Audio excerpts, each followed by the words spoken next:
Hello everyone, so in this video, I'm going to be showing you how to use ChatGPT 4.0 for free.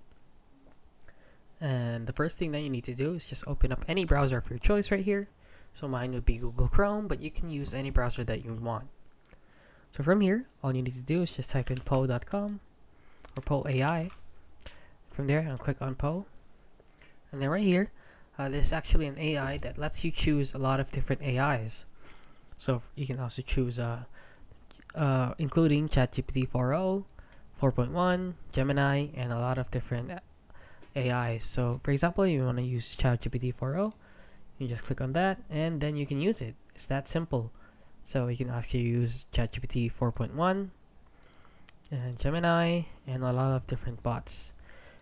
Yeah, that is basically it. So if you want to do something more, you can also head on down here.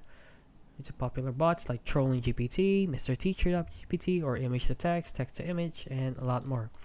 So if you found this video helpful, please consider liking and subscribing.